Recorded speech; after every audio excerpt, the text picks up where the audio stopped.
L'Iran a carrément envoyé promener Donald Trump et ses émissaires Witkoff et Kushner.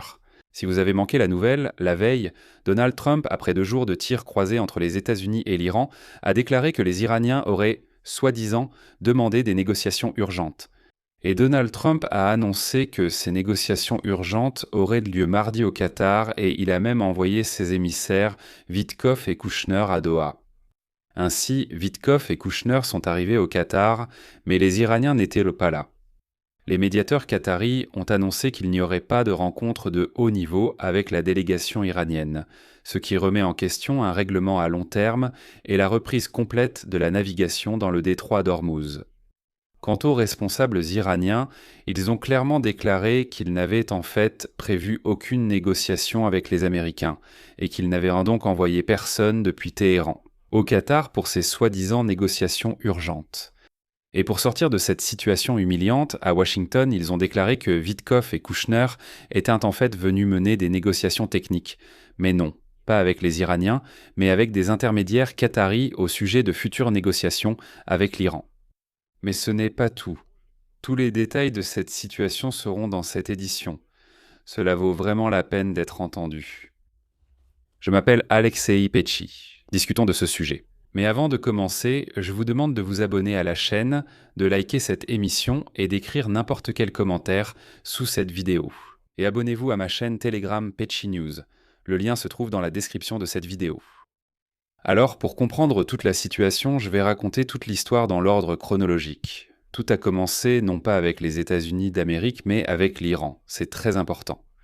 L'Iran a attaqué jeudi dernier un cargo près d'Oman, ce qui a déclenché des frappes de représailles des États-Unis et des contre-attaques de l'Iran contre les bases militaires américaines au Koweït et à Bahreïn. Les États-Unis d'Amérique ont répondu fermement. Vendredi, les forces américaines ont frappé des entrepôts de drones, des radars côtiers et des infrastructures de missiles dans le sud de l'Iran, y compris la zone du détroit d'Ormuz et l'île de Keshm. Ils ont qualifié cela de réponse puissante à l'attaque contre un navire marchand jeudi. L'Iran a de nouveau frappé le Koweït et Bahreïn en réponse à cette attaque américaine. Il me semble que cela pourrait maintenant déclencher un cycle assez dangereux. Et là, soudainement, Donald Trump a lancé une menace. Citation. « Il pourrait arriver un moment où nous ne pourrons plus faire preuve de bon sens et serons obligés de terminer par la force militaire le travail que nous avons commencé avec beaucoup de succès. Si cela arrive, la République islamique d'Iran n'existera plus. » En réponse à Trump, le corps des gardiens de la révolution islamique, celui d'Iran. Il a annoncé qu'en raison de la violation du cessez-le-feu, tous les processus diplomatiques seront complètement arrêtés et que les bases américaines dans la région, je cite, connaîtront l'enfer dans les prochains jours. C'est-à-dire que déjà le samedi soir et le dimanche matin, la situation était sans équivoque. La trêve craque de partout, les deux parties se menacent mutuellement de destruction et la diplomatie est déclarée pratiquement morte. Et les Iraniens disent qu'ils vont carrément se retirer de ces négociations. Soudainement, lundi matin, Donald Trump annonce que les États-Unis d'Amérique tiendront une réunion d'urgence avec les Iraniens dans la capitale du Qatar, Doha, mardi. Ensuite, voici une citation de Trump. « L'Iran a demandé une rencontre. Elle aura lieu demain à Doha. » Ensuite, Donald Trump a fanfaronné en disant que l'Iran est en train de perdre, que les États-Unis ont déjà gagné, que ce Téhéran le suppliait maintenant d'arrêter ses attaques et d'accepter des négociations au Qatar, et ainsi de suite, et ainsi de suite. Je vais citer une seule phrase que Trump a prononcée lundi soir, alors que ses envoyés Witkoff et Kushner étaient déjà en route pour le Qatar pour une rencontre soi-disant avec les Iraniens. De plus, lundi soir, Trump a même eu le temps de déclarer que les représentants iraniens étaient eux aussi déjà partis pour le Qatar et que, dans l'ensemble, les choses se passaient bien. Citation. La rencontre à Doha sera peut-être importante, ou peut-être pas. Nous verrons bien. Mais nous gagnons. Nous gagnons sur le plan militaire. Je dirais que c'est presque déjà une victoire militaire. Et en réalité, tout est très simple. Il s'agit de la dénucléarisation de l'Iran. Nous ne voulons pas qu'ils aient des armes nucléaires et ils n'en auront pas. Ils ont accepté cela, sans rancune. Et voilà que ce fameux mardi arrive. Le gendre du président américain Donald Trump, Jared Kushner, et l'envoyé spécial Steve Witkoff sont arrivés à Doha. Cependant, les médiateurs qataris leur ont annoncé qu'il n'y aurait pas de rencontre de haut niveau avec la délégation iranienne. Ils ont déclaré « Eh bien, cela n'a pas marché ». Cela remet en question un règlement durable et la reprise totale de la navigation dans le détroit d'Ormuz.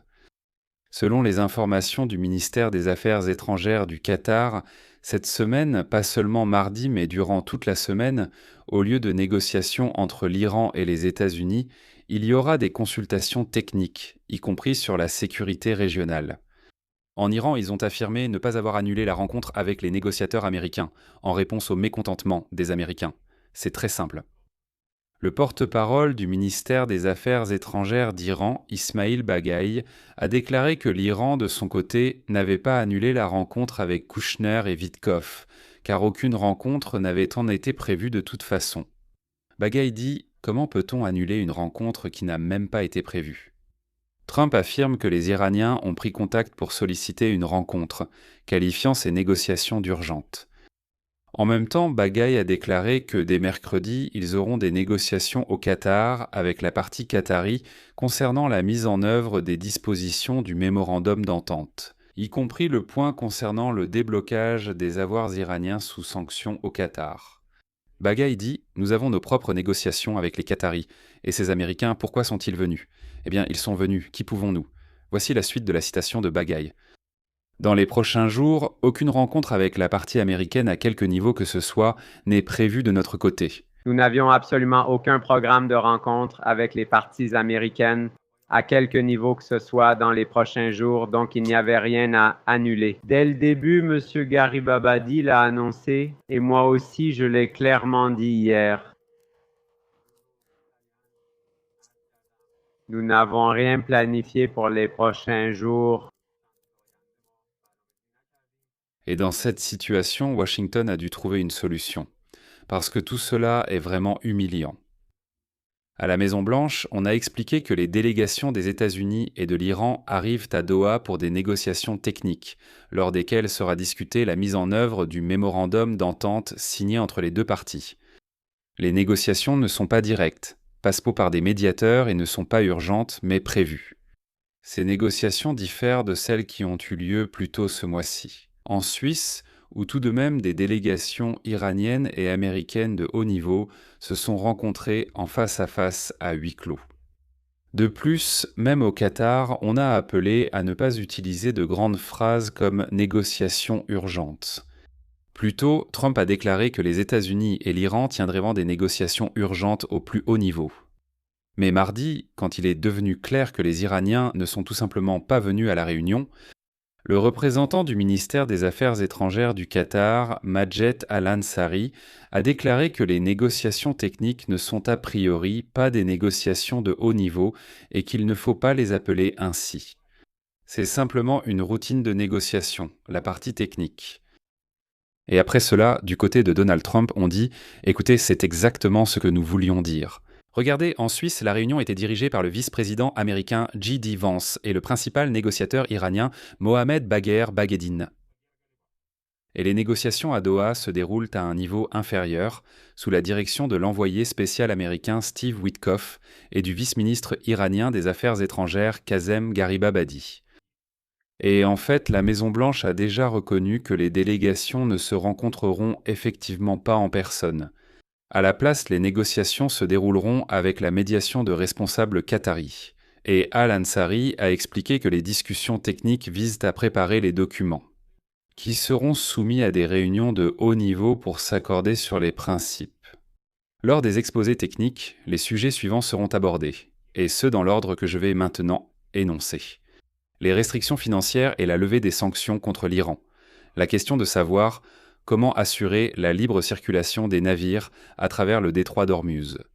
Le déblocage éventuel des avoirs iraniens gelés dans les banques qataries, et ce n'est qu'après cela que l'avenir de l'Iran sera abordé.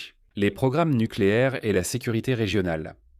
Dans l'ensemble, il s'est déjà écoulé, tenez-vous bien, 2 semaines depuis que les États-Unis et l'Iran ont signé un mémorandum d'entente. Ce mémorandum était censé ouvrir la voie à la fin définitive de la guerre dans la région et à la signature d'un grand accord de paix final. Mais pour l'instant, aucun progrès n'est visible. 2 semaines se sont déjà écoulées. Je rappelle que le mémorandum a été signé pour 60 jours. Voici ce document. D'ailleurs, il est largement considéré comme très avantageux pour Téhéran. Il exige des États-Unis de débloquer les avoirs iraniens et de lever les sanctions.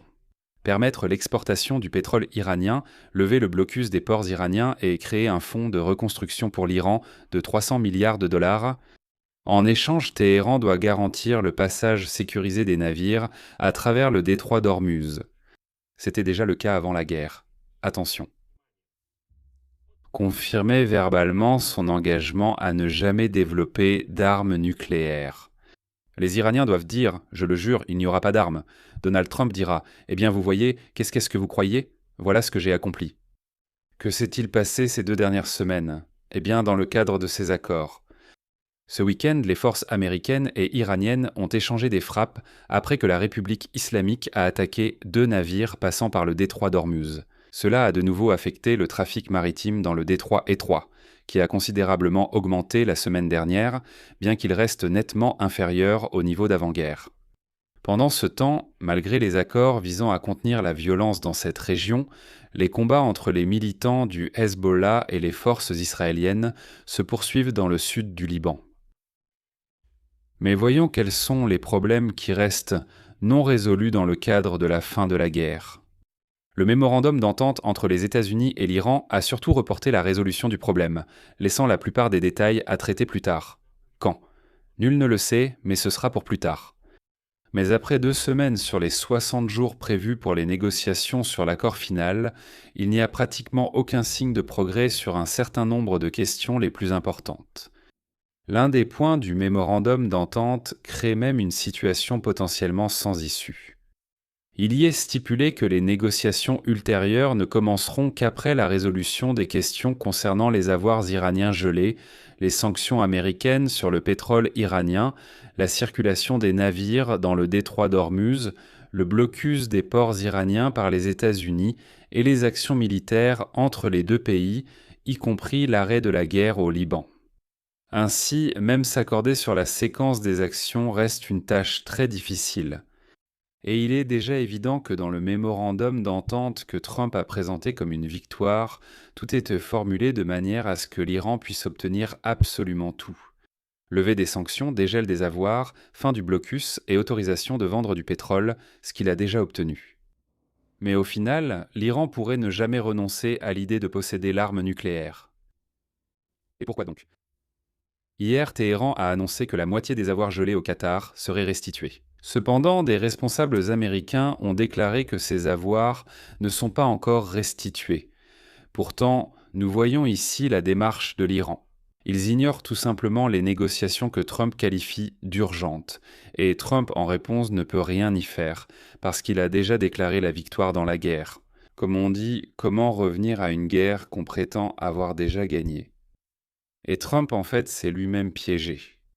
Parce que maintenant, quoi que fasse l'Iran, Trump ne peut pas revenir à la guerre. Il ne peut tout simplement pas, physiquement. Il menace, mais en réalité, il annonce. Négociation urgente, l'Iran nous a invités, nous sommes venus, et les Iraniens répondent « Quelle négociation ? Va te faire voir ». Il n'y aura aucune négociation. Qu'est-ce que fait Trump ? Rien. Il a juste encaissé l'affront et a dit « Je parlais de négociation technique, vous avez mal compris ». Donc tout cela ressemble de plus en plus à une situation surréaliste dont on ne voit absolument aucune issue. Je m'arrête ici. Donnez vos avis et conclusions en commentaire. Abonnez-vous, activez la cloche et mettez un like. C'est tout pour aujourd'hui.